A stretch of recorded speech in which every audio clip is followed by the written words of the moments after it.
Hello again, everybody. Welcome back to my podcast. It's called It's Good to Talk, and it's good to talk.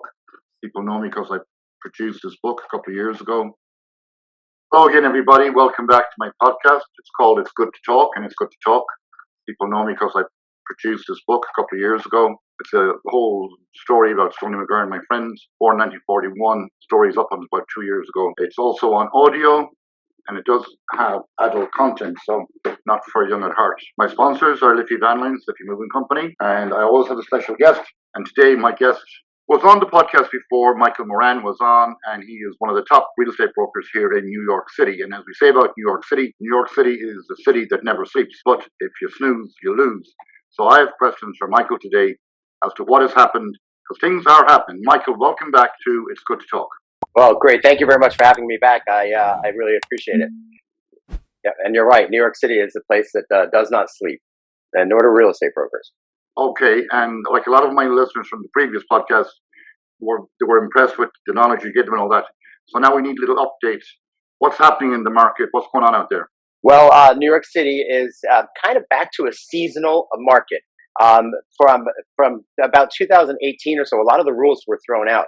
And the seasons it just always had a very consistent flow.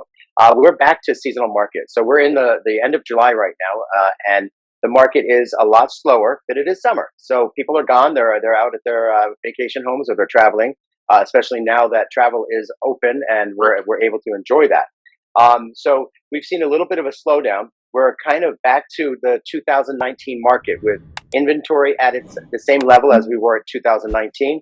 And if you remember, 2019 was really right before COVID. New York City is typically the last place to feel an impact in a market and the first place to recover. Back in 2018, New York City felt a major hit. We lost about 25% value in real estate, and we started coming back in about 2019, right before COVID happened. We were beginning to recover from that big blip. It was a blip that we kind of needed because prices were getting a little out of control. But we're back down to 2019. We had a really strong 2021. The numbers were up. The values were going up. Inventory was down.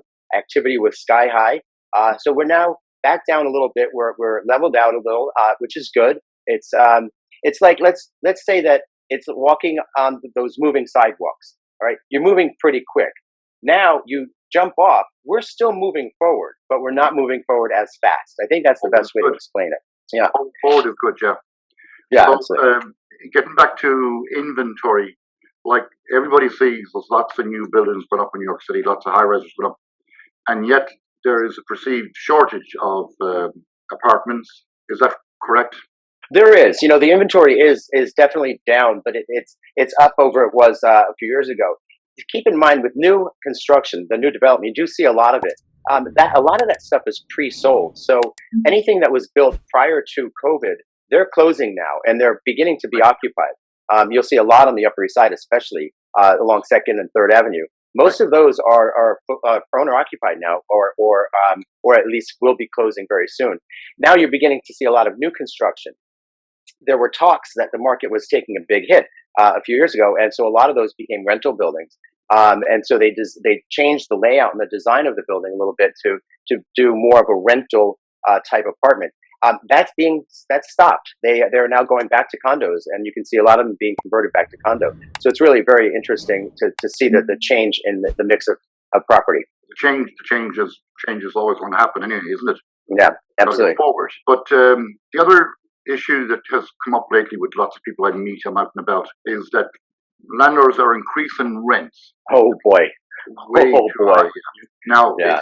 it's good. It's good for Liffey as a moving company because it creates more moving and more business for all the moving companies in New York City. And believe me, there are many moving companies in the city, but we are the best because we're around for 50 years, so we're experienced. I'm going to tell you that, John, you absolutely are correct in that. Liffey is the best. I refer all of my clients, whether they're moving across country like you just did with a seller of a 2-bedroom apartment, or just a rental moving to down the street. The best service, and I really appreciate that. I can trust you every single time. Well, we appreciate you too. To go back to the rentals, though. Other questions is, like you say, like co-op or condo. So for my listeners again, and they are very well informed usually, but it's always good to remind and refresh. What's the difference between a co-op and a condo for a young couple going out there? And I'll add a second question if I may. If they're buying something for say $600,000-700,000, what kind of a down payment should they have, and what type of mortgage would they be looking at, and what type of maintenance? I know that's 4 questions now. So 4 questions, but let's go back to the first question, which we didn't really finish. The rental market. The rental market right now is so hot, not just because it's the summer months. It's because companies have reopened. All the offices are being occupied now, and people are moving back to the city after COVID. We saw everyone flee the city that was renting, and then when they came back, they got such huge incentives. 3 months rent free. The broker's commission was paid, a much lower rent, but a shorter lease. Now, the landlords have raised them to well above the height before COVID. So we're talking like 40% increases. The vacancy rate is the lowest it's ever been, at less than 1%. Wow. So we have no inventory. And the average price of an apartment in New York City right now is the highest it's ever been. The average price is $5,000 a month. Wow. All right. That takes in the very high end, and that takes in the low rent stabilized walk-ups. So $5,000 a month rent is enormous. Yeah. And that's expected to stay. So it's going to be here for a while, I think. Wow. But keep in mind, market value is what people are willing to pay. So people are willing to pay this now, you know. Now to go back to the other questions that you asked about the difference between a co-op and a condo. Right. A co-op, you're actually buying shares in a corporation, and with that comes a lease to the apartment. You're not actually buying the apartment, you're buying shares.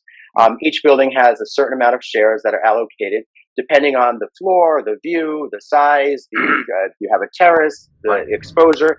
The more shares, the more maintenance, all right? Because you're paying your portion of taxes, you're paying your portion of the maintenance and upkeep, you're paying your portion of insurance, of the underlying mortgage for the building. Mm-hmm. So each share has a dollar amount for that. It used to be 10 or 15 years ago about $1 per share, okay, for your monthly maintenance. Now that's not including your mortgage. That's a separate thing. Today, the average maintenance is probably $1.75 to almost $2. I'm sorry, not per share, but per square foot. Okay, something like that, right? That's what I meant to say. In a condo, you're actually buying real property, okay? So you're buying that actual apartment, and you're also buying a portion of the superintendent's apartment. You're buying a portion of the hallways and common areas, all right? And so you're paying your taxes and your common charges separately there. The difference also between a co-op and a condo is about 30% in value, anywhere from 25 to 30%.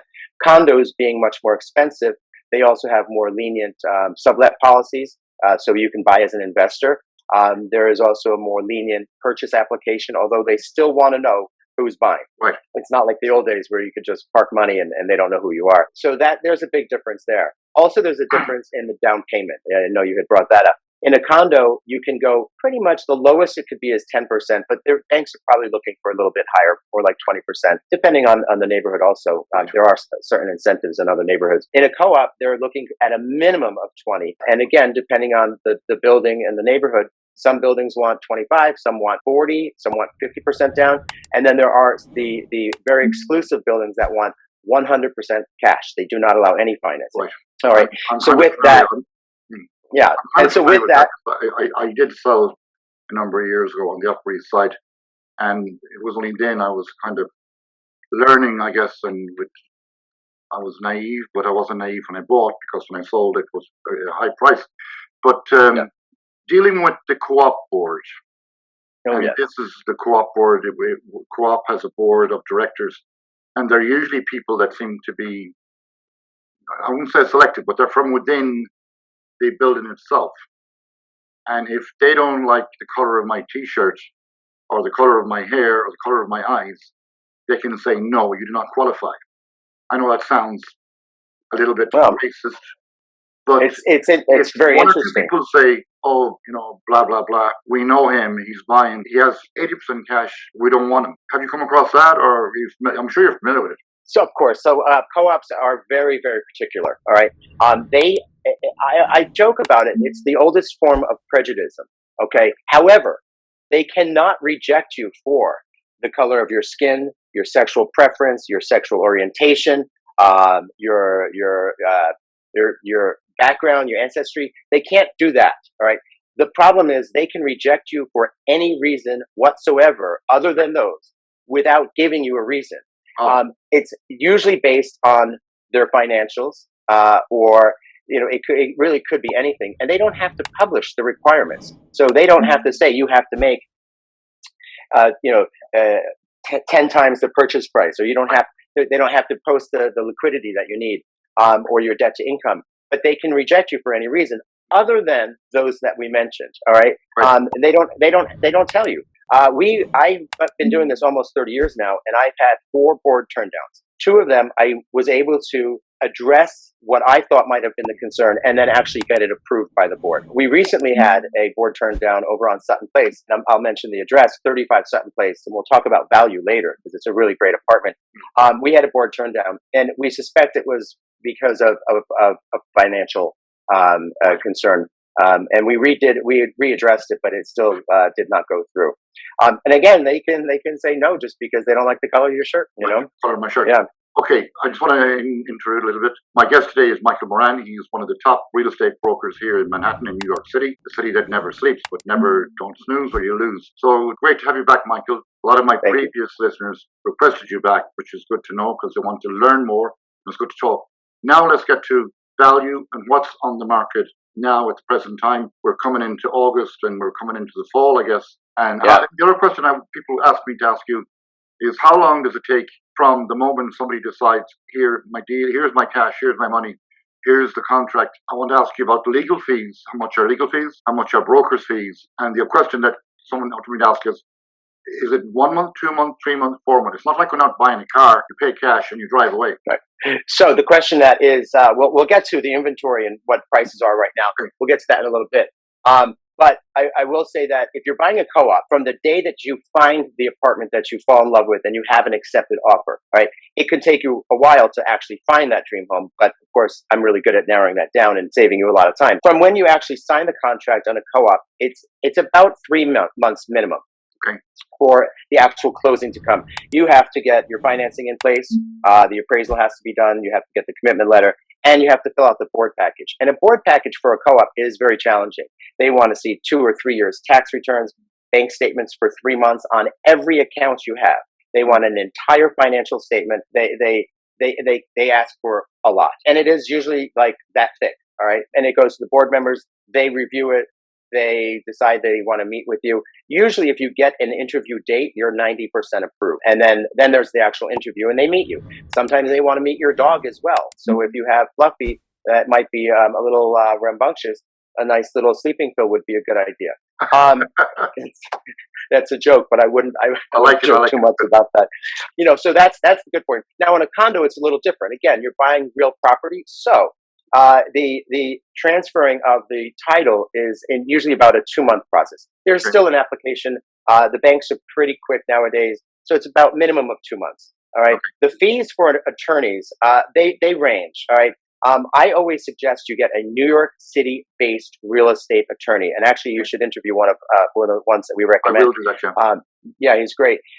Because a New York City-based real estate attorney knows co-op and condos. They also know the other attorneys that are working with maybe the buyer or the seller on the other side of the deal. So they have a relationship built. If you're using one of those, they range in price. And I would say, I can't speak for them, but from previous clients, anywhere from $3,000 to $5,000 is the legal fee. All right. Do not use one of your family estate attorneys because they're going to charge you $20,000 or $30,000. All right. New York City-based real estate attorney. That's very good advice, Michael. Thank you. It is good advice. They know the buildings. They've sold in them already. They know the management companies. They know the ins and outs. If you use somebody from Long Island or up in Westchester, they don't know that. And we have to hold their hands often, and it makes it a much easier process to have somebody that you work with. And then you were talking about what was the other question there? I think I lost track on that one. Well, we'll find the track again. We'll get back on track. Yeah. So yes, I know a lot of New York real estate attorneys, and also the tracing, say, the ownership or the deed to make sure the person that's selling is the person that's selling. So that's kind of tied in, I guess, for the real estate attorney to follow that and make sure whoever is selling you something, that they are the actual owner. Not, Exactly. Not a nephew, not a niece, not someone. Yeah. Or Yeah, the attorney does. Deceased, you know? Exactly. The attorney does a lot of due diligence. Owner. So the transfer has to go smoothly. Exactly. I think our next question, to get back on track, was more about inventory. Absolutely. What's hot, what's cold. So the nice thing is that during the summer months, inventory usually it dies down a little bit because people wait till after Labor Day to list. So we see a lot of new listings that are for sale coming on soon. All right. And that's really exciting. I have, for example, one bedroom coming on the market on East 63rd Street. It's about a 700 square foot apartment. Beautiful. It really doesn't need any work. In great shape. This is a deal. This is about a $525,000 apartment we're going to be asking.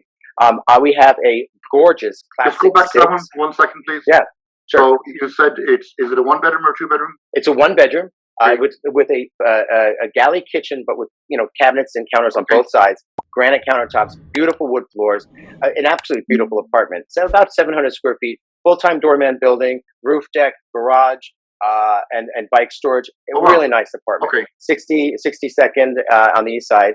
Okay. And that's going to be priced around $525. So that's really good value. That is good value. It's cheaper to own that apartment than it is to rent a similar apartment in the same neighborhood. Look at me. Of course. Yeah. Like that's I will follow. I'll follow you up on that. I know some people looking, and that's in budget. Yeah. Like it's kind of in a price range that people could say, yes, that's manageable. Absolutely. Compared to somebody paying $3,000 a month rent, if they calculate that over 10 years, they could afford to buy that apartment. Absolutely. And you're actually investing in your own value because you're not throwing that money out the window for rent. Rent is dead money. It's gone. Yeah. Now, we also have a beautiful Classic 6 that's coming up. It's actually on the market right now at 35 Sutton Place. That's right at 59th Street. A Classic 6 is a 6-room apartment. You have 2 full bedrooms. You have a formal dining room, living room, kitchen, and a maid's room with the maid's bathroom or staff room. That is a 2,000 square foot apartment on the river with stunning views of the river and the bridge. Beautiful condition, great kitchen, full-time doorman building, roof deck. I mean, all of it. Gorgeous gym, and that's going to be priced $1,595. All right, $1,595. 4 years ago, that would have been a $2.2 million apartment. Right. The one that we just talked about on 62nd Street 4 years ago, that was a $700,000 apartment. Right. So you can see that New York City is on sale. Interest rates just came down a little bit, right? They're still so low. And so it's foolish not to invest right now because New York's on sale and take advantage of the low interest rates. Well, I like the first one you described, the one on 63rd. I can show it to you later. Yes, we can talk. The second one, I think I'd want the maid with it. What else do you have? What else do you have on the market? We actually just put a 2-bedroom up in Harlem on 131st Street in the contract. Beautiful 2-bedroom, 2-bathroom, Viking stove in the kitchen, and really nice granite. Beautiful roof deck, barbecue space. Really beautiful apartment. That's great value also at $850, and we have a large alcove studio in that same building and that's a condo, so you can see the difference in pricing. Yes. For about $500,000. There's I have a gorgeous loft that's for rent on Street right in Chelsea, and that is a 2,200 square foot loft. Elevator opens up into the apartment, absolutely stunning, and that's they're asking $15,000 a month for that. Right, so you can see it's a beautiful loft. Right. With outdoor space, and there's some really great apartments out there. You can actually take a look at our listings at Berkshire Hathaway here in New York City. That's Michael Moran, and give me a call. Yeah. So we'll repeat that name again so we know how to contact you. Sure, Michael Moran at Berkshire Hathaway, and you can email me at Michael at bhhsnyp.com. We'll put that up on the. Yeah, and I'll give you my cell phone as well. So once again, my guest today is Michael Moran. He is one of the top, probably the best real estate broker in New York City, the city that never sleeps, but never don't snooze or you lose. Because these deals are here now, and Michael will be back to me again probably in about a month and a half or 2 months. Excellent. And those deals probably will be gone. Now, getting back to the one in Harlem that you mentioned, They're both co-ops, is that right? That's a condo. Those are both condos. They were built about Condos, 5 years right, ago. right. Right. It's on 131st Street. Right. It's just a beautiful area there. Great restaurants right on the block. And it's a full-time doorman building. They've got a garage, a roof deck, barbecue space, a beautiful gym, a media room, Wow. which really works well for COVID with the Zooming sure. and all that separation. So it's really nice, and you're like 5 minutes from the subway. Right. So that's a really great value. You can walk to Central Park there. I was about to say that, like certain people, we're all different, which is good. When it comes to the market and diversity. So people look for it to be close to transportation, to be absolutely close to Central Park is nice if that's what you want, and why not? Yeah. And now we have City Bike all over the place. So pretty much every 4 or 5 blocks, you can pick up a bike and ride anywhere, not take the subway if you don't want to do that, and get anywhere in the city. And it's really a great way to travel. Stay safe, stay in the bike lane, wear a helmet. That's good advice too. Yeah. So I know the last time we spoke about things like inflation and recession, I won't delve too much into that right now, because I think the media has overdone talking about inflation and recession to the point where it's like just a word, inflation. And when people do not know what recession means, well, then it doesn't mean anything unless you can't afford lunch, Right. Then you know what recession is. Michael, have you anything else to add to our talk today? You'll be back with Not at all. I'm definitely looking forward to talking to you again right after Labor Day. We should have another call here and talk about. And then we'll. Thank you very much. You're much appreciated, because you're a world of knowledge, and we'll update what was and what isn't, and hopefully there'll be new stuff on the market, and hopefully you'll have new inventory for us, and Manhattan will growing, and the world will turn around. I'm going to turn this around, and I'm going to close it out with. Thank you. Yeah, hold on. I'm going to show you what we can do here. This building right across the way. I don't know if you can see it. Yes. Hold on. Let me take this off. There we go. This is 432 Park. There was just a closing in here. It was the most expensive closing since COVID opened. This is at 57th and Park Avenue. And an apartment full floor sold for $80 million. That was the highest price since COVID, since we reopened the market. So that just happened. That's 57th Street on Park Avenue. Yeah, it's 57th, 58th on Park Avenue. That's where my personal trainer is. Oh, yeah? How's that work? Adam Cardona, his office is on 57th. Oh, yeah, he's right across the street from me. Yeah. There you go. Right So good location. Smart guy Adam, he will be hopefully getting some good clients from that property. And that's another podcast my listeners should tune into. Adam is a medical massage therapist. A whole list of my podcasts, over 30 people, and I will be bringing back a New York State real estate attorney. Very excellent. Soon. I also have lined up a New York divorce attorney. So I have lots more to talk about, because it's good talk. Michael, thank you very much. Thank you. Have a good day, and we'll talk soon. I want to get more information on a couple of those properties, because I do know people, because you know why? It's good to talk. Michael, thank you very much. Thanks, John. Bye.